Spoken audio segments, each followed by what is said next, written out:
Shalom, bien-aimés dans le Seigneur, nous voici à la fin de notre semaine de méditation au pied du Grand Roi. Nous allons avoir notre méditation, la dernière méditation de cette semaine. Nous sommes le samedi 23 mars 2024 et nous vous saluons au nom de notre Seigneur et Sauveur Jésus-Christ. Nous allons lire un texte dans la lettre aux Romains. Romains chapitre 10, verset 17, nous lirons dans deux versions. Dans la Bible du Semeur, il est écrit « Donc la foi naît du message que l'on entend, et ce message vient par la parole de Christ. » En lui second, il est écrit « Ainsi la foi vient de ce qu'on entend, et ce qu'on entend vient de la parole de Christ. » Attention à ce qu'on entend. Attention à ce qu'on entend, tel est le thème de notre méditation de ce samedi 23 mars 2024. Bien-aimés dans le Seigneur, il y a plein de messages dans le monde à travers plusieurs canaux. Les parents, les amis, les formateurs, les médias, etc. Tous ces messages influencent d'une façon ou d'une autre nos vies, en bien ou en mal. Il y a des messages que nous écoutons avec attention, d'autres que nous entendons parfois sans même le vouloir. Mais tous ces messages peuvent avoir de l'impact sur nous. De tous les messages que nous pouvons entendre, un seul a un impact sur notre vie actuelle et celle d'après la mort. C'est le message du salut, la parole de Dieu. Sans rejeter les autres messages, nous devons considérer le message de Christ comme référence et ami de tous les autres messages en vue de notre foi. Voyons quelques leçons dans notre texte de ce jour. Première leçon, un cerveau vide. Parlons d'un cerveau vide.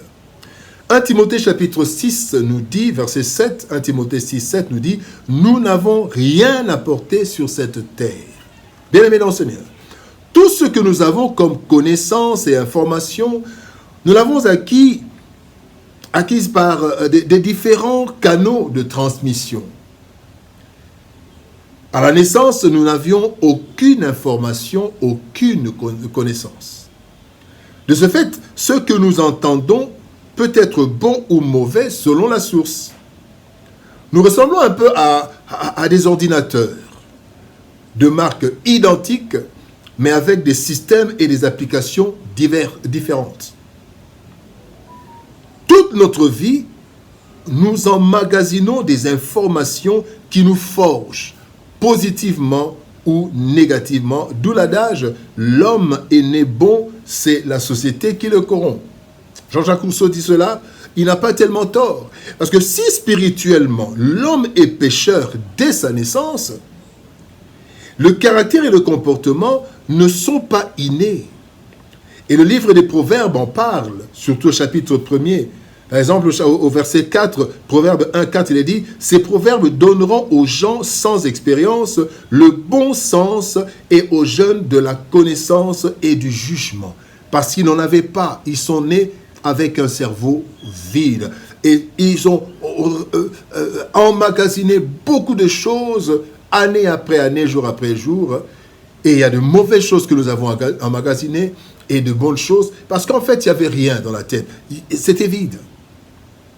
Ordinateur, sans système. Et on met le système, on met les applications, et chaque appareil maintenant réagit par rapport aux applications, par rapport au système.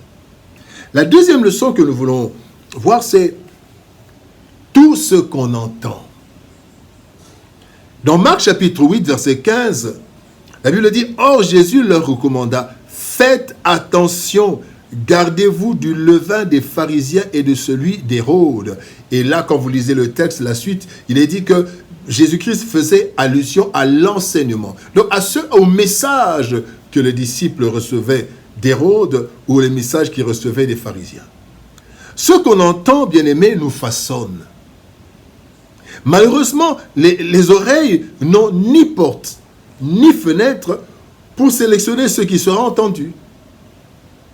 Et pour les enfants, ils ne savent pas d'eux-mêmes distinguer le bon du mauvais à un certain âge. Et voilà comment vous allez voir un enfant qui est en train de proférer des injures, des insultes en riant. Il fait des choses, il dit des choses qu'on ne peut pas dire devant les gens, mais il le dit parce que tout simplement, il a entendu et il répète ce qu'on entend. Voilà pourquoi il est dit dans Proverbes chapitre 22, verset 6, « Instruis l'enfant selon la voie qu'il doit suivre, et quand il sera vieux, il ne s'en détournera pas. » Et pour les adultes, bien-aimés, nous ne savons pas toujours où est la bonne ou la mauvaise, la vraie ou la fausse information. Les fake news existent dans tous les domaines et ça a toujours existé. Aujourd'hui, peut-être avec Facebook et tout, ça s'amplifie, mais les fake news ont toujours existé. Et il n'est pas aisé de les détecter. Nous entendons, bien-aimés, différents messages. Ces messages viennent de nos parents, de nos aînés, de nos amis, de nos formateurs à différents niveaux, au primaire, au secondaire, à l'université, et des médias, plusieurs médias, journaux, les revues, la radio, la télévision. Alors, une information est acceptée ou rejetée selon les informations qui les précèdent ou qui les succèdent. Voilà pourquoi dans le monde, il y a plusieurs cultures et pensées qui se rivalisent et chacun choisit. Bien-aimés dans le Seigneur.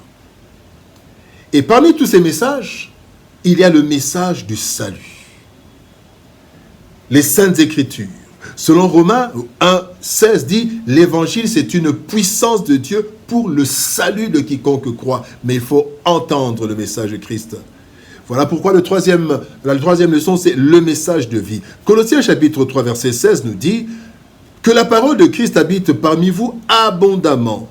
Instruisez-vous et exhortez-vous les uns les autres en toute sagesse par des psaumes, par des hymnes, par des cantiques spirituels, chantant à Dieu dans vos cœurs sous l'inspiration de la grâce.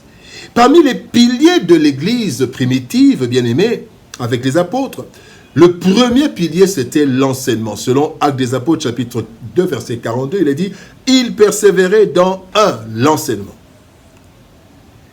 Pour notre vie, bien-aimés, choisissons d'entendre ce que le Seigneur nous dit à travers la Bible.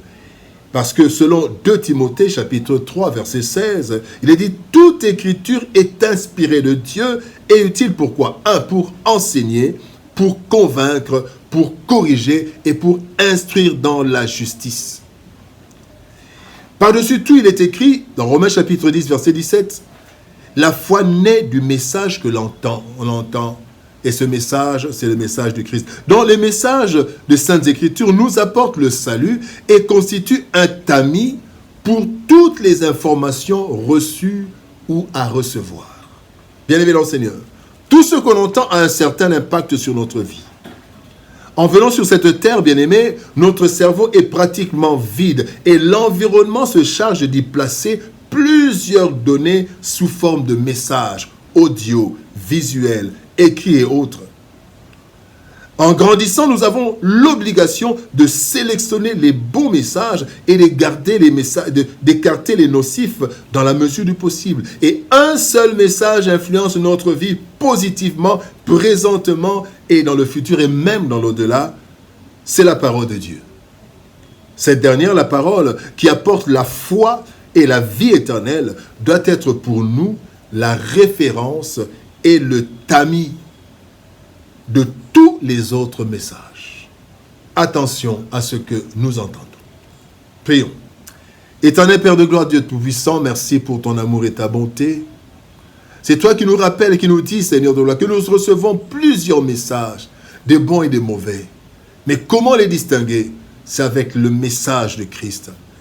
Parce que, Seigneur de gloire, tu nous apprends que la foi vient de ce qu'on entend, et quand nous avons la foi, nous avons la vie éternelle, et quand nous avons ta parole, nous pouvons, Seigneur de gloire, tamiser tout pour savoir ce qui est bon, quelle est ta volonté, qu'est-ce qui est parfait pour toi. Merci pour ta parole éternelle et merci de bénir ton peuple. Merci pour ce week-end. Bénis, Seigneur de gloire, ton peuple et que toute la gloire te revienne. Au nom de Jésus-Christ, nous avons ainsi prié, Père. Amen. Bien-aimés dans le Seigneur, que Dieu nous bénisse. Shalom, au revoir, bon week-end. Et par la grâce de Dieu, nous nous retrouvons le lundi pour une nouvelle semaine de méditation au pied du grand roi. Shalom, au revoir, bon week-end et à lundi.